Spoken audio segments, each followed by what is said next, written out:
Hi everyone, we're going through one more round of this. We collected several new clay artifacts here. You can see human silhouettes and bird heads coming out. You get a moment to see them all, you'll see how they pop out here. Yellows and blacks and reds, different color paint on these. These are artifacts, Paleo-American artifacts. And we found them at a construction site here in North Carolina. You can see how this is the bird beak. The little eye is actually just that little tiny marking. You can see how the marking above the beak is done. It's a representation of a bird with a person on the left-hand side. And the way that you can do this is with your fingers, and that's what they've done. They've carved it out with their fingers. You can see all these little spots. So never mind all the paint and you can see the finger markings and tool marks on it as well. But I want you guys to know right off the bat that this stuff is controversial. For some reason, we're going to wash these off and we'll talk about that stuff. But here we have a pretty nice one. And we see the face, with the black eye. We're looking at the paint. This is a art piece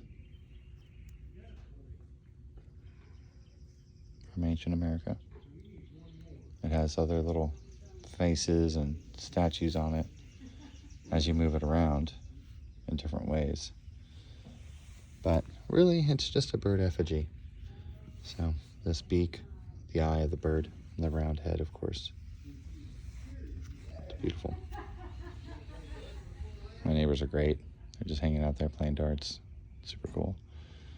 But so if you look closely at it, it's a human and a bird. So we have kind of a human-like bird, right? So that's really great.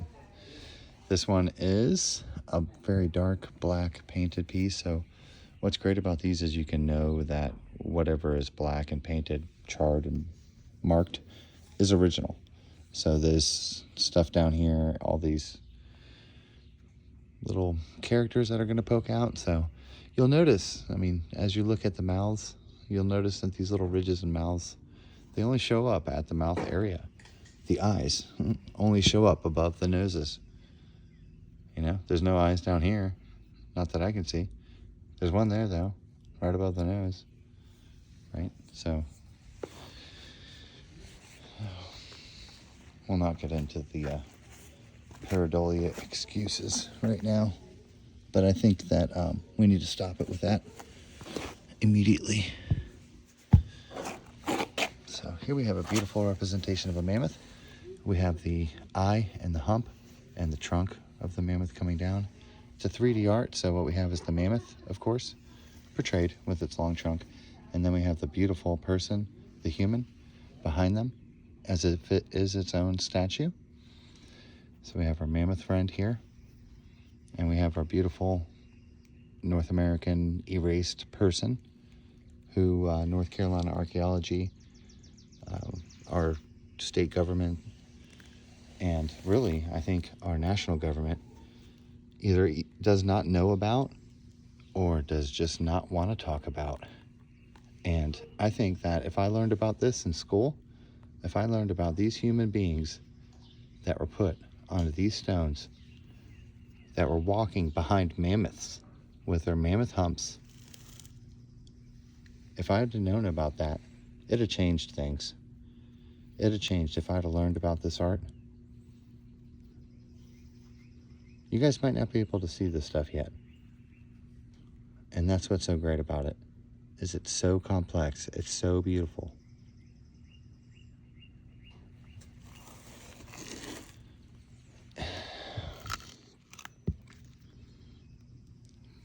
The archaeological evidence for any archaeologist who want to stand up, it's there. It's right there. And here I am. And here I am doing this. Well, let's go ahead and wash this off. Let's get started. Whoa.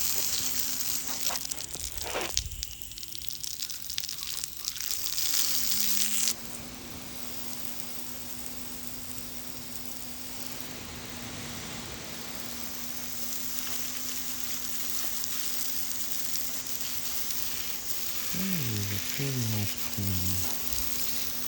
How's this one? Wow. Oh my god, this paint.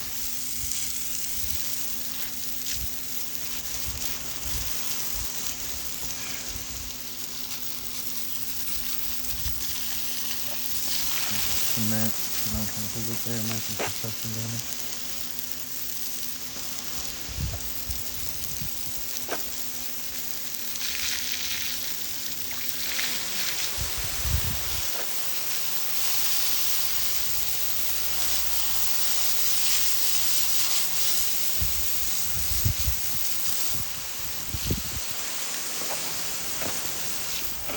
Let's take a look at this bird here. So with this bird, you can see how the beak is on my thumb, and then the red crest with the markings, the paint that's on top of there. You can see how if you look, I'll try to grab it. Right here, there's a red eye, and you can see the center of the eye with the beak, and the beak has little drawings and paintings on it in that prehistoric style. And that red crest, I don't want to say the dinosaur word, but I mean, it's kind of dinosaur-y with that wild crest. But that's what we're looking at there. Hopefully the focus is staying good. We have some beautiful color and a different situation over here. So what we have to do is flip these over and take a look at a few of them from the other side as well. We have to wash them off from the other side. Some of these are coming apart already. Look at this one, the red lips. It just sits and fits on top of this and this. Most definitely pointing to the right hand side. We can see how, again, that long trunk of the mammoth, I'm fairly certain this shape is always the mammoth. That's really great. Might be using the back or the other part of it too, that fresh color. Wow. Let's get this washed off. That's the little bugs. See the little bugs? They're everywhere.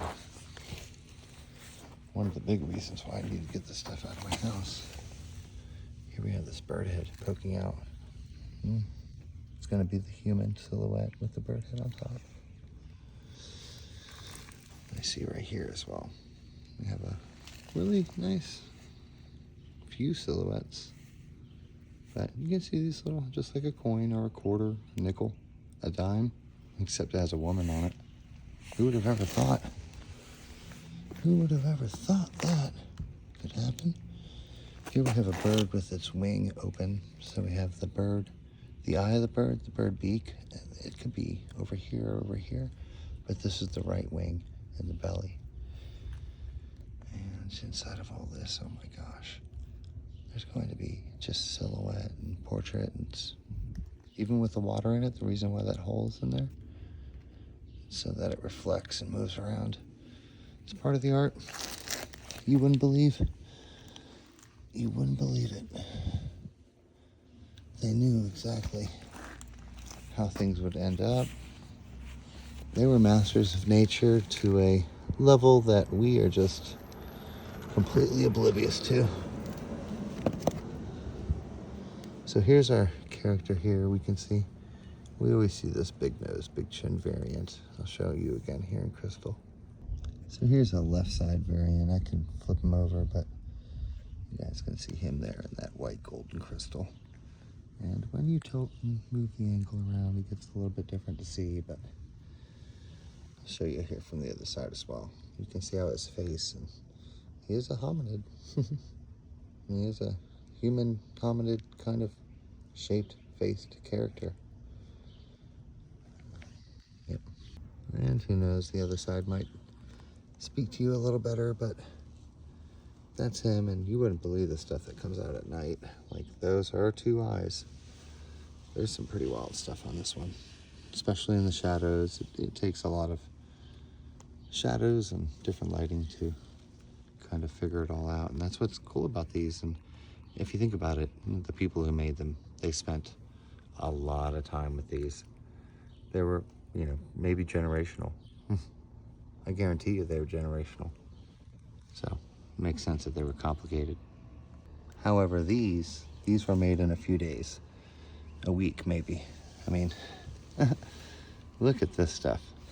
And so if you could make this stuff in just a few days, you would want to make it, well, you didn't have the elders saying, hey, don't make it too realistic. I don't know exactly what the story is. I just know that this is real, and we need some help out here in North Carolina. So if you guys are watching, share this video with your archaeologist friends. If you guys are in college, share this around with your students, with the other people who are in your archaeology classes. Share it with the professors. Let them know that this stuff is out here and that there's somebody that, like, that this place, and the GPS location is in the, you know, I don't even want to be involved. Honestly, just take over. Just expose it. I just want it taught about. I just want it talked about. I just want people to know about it. That's it. And I can't rest until it is. So the sooner you pick up, you know, make the people who are supposed to be doing this for their jobs, make them do the work, then I can get back to work. And I'd appreciate that. Thank you. Have a great day.